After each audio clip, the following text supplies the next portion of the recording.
আজি আপোনালোকৰ অসমী বহাগী মেলা সামৰণি অনুষ্ঠান হয় কি ক'ব এই আমি সেই অসমী বহাগী মেলা এনে বড়োত মাঘী দমাচী মেলা বুলিও কয় তো সেই কাৰ্যসূচীটো আমি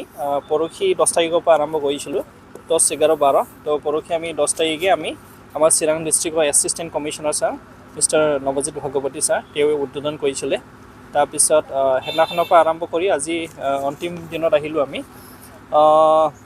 এনেই মেলাখনটো ভালেই হৈছে বেয়া নহয় তথাপিও মানে আমি যিমান এক্সপেক্ট কৰিছিলোঁ মানে তো সেই এক্সপেক্টেশ্যন হৈছে ইমান মানে ৰিজাল্টটো অহা নাই তথাপিও আমি ট্ৰাই কৰিম যে আগন্তুক দিনত আৰু তেনেকৈ ভালকৈ মেলা পাতি পেলাই যাতে বাইদেউবিলাকৰ যাতে উপকাৰ হ'ব পাৰে সেই চেষ্টাৰে আমি আগন্তুক দিনত আৰু মেলাবোৰ পাতিব যাম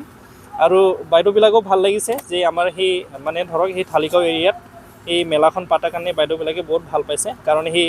এতিয়াতো বহাগী মেলা ভোগালী মেলা আহি আছে মাঘটো আহি আছে তো সেই মাঘত মানে মাঘৰ দিনত আগত মানে বাইদেউবিলাকৰ যিহেতু বস্তুবোৰ ৰেডি থাকে যেনে ধৰক বৰা চাউল হওক বা জহা চাউল হওক বা বাইদেউবিলাকৰ বিভিন্ন হাতেদি বনোৱা যেনে আচাৰে হওক বা ধৰক চাবোন তাবোন হওক তেনেকুৱা বস্তুবোৰ মানে তাহাঁতে ইয়াত আহি পেলাই মানে বেচিবলৈ এটা প্লেটফৰ্ম পাইছে তো সেইটো বাইদেউবিলাকে আমাক বহুত ধন্যবাদ জনাইছে সেই মেলাখন পতাৰ কাৰণে তাৰপিছত মেলাখন পাতি অভাৰঅল আমি ভালে পাইছোঁ আৰু বাইদেউবিলাকেও আমাক ছাপোৰ্ট কৰিছে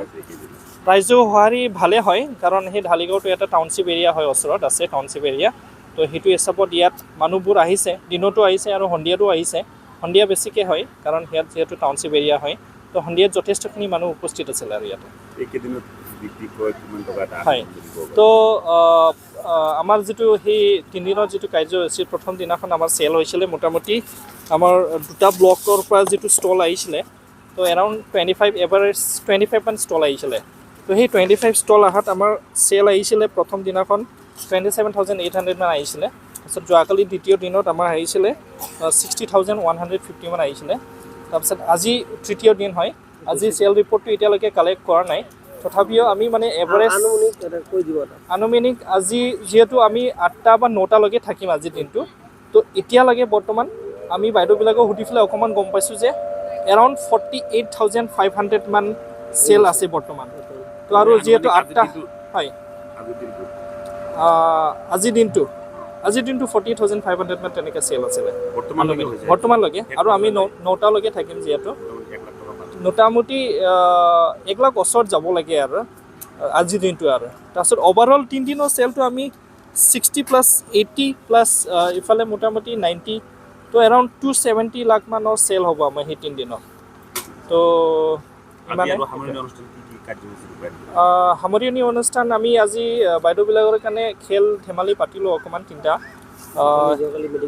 তাৰপিছত যোৱাকালি আমি মেডিকেল কেম্প পাতিলোঁ এই মেডিকেল কেম্পটো আমাৰ চিৰাং ডিষ্ট্ৰিক্টৰ যিটো জইণ্ট ডাইৰেক্টৰ ছাৰক আমি দৰখাস্ত দি পেলাই মাতি অনা হৈছিলে তাৰপিছত আমাক জইণ্ট ডাইৰেক্টৰ ছাৰে বহুত সহায় কৰিলে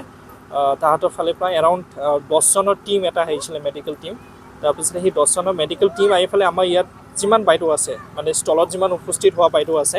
সেইসকলক চবকে আমি মানে ধৰক ফ্ৰী মেডিকেল চেকআপ কৰিব পাৰিলোঁ লগতে আমাৰ ASRLMত মানে কেডাৰ্ছ থাকে কমিউনিটি কেডাৰ্ছ যেনেকৈ জীৱিকা চাখীয়ে হওক আৰু কৃষি চাখী পোষ্ট চাখী বেংক চাখী বুলিও কয় আৰু DG চাখী অকল বাইদেউ আছে তো সেই গোটেইসকলক আমি মাতি পেলাই যোৱাকালি মানে হেল্থ কেম্প এটা কৰিব পাৰিলোঁ তো সেইটো আমিও বহুত ভাল পাইছোঁ আৰু আমি জইণ্ট ডাইৰেক্টৰ ছাৰ আমাৰ চিৰাং ডিষ্ট্ৰিক্টৰ জইণ্ট ডাইৰেক্টৰ মেডাম হয় একচুৱেলি জইণ্ট ডাইৰেক্টৰ মেডামকো বহুত ধন্যবাদ যাচিছোঁ তেওঁ ইমান ধুনীয়াকৈ আমাক সেই মেডিকেল টীমত মানে আয়োজন কৰাত মানে সহায় কৰাৰ কাৰণে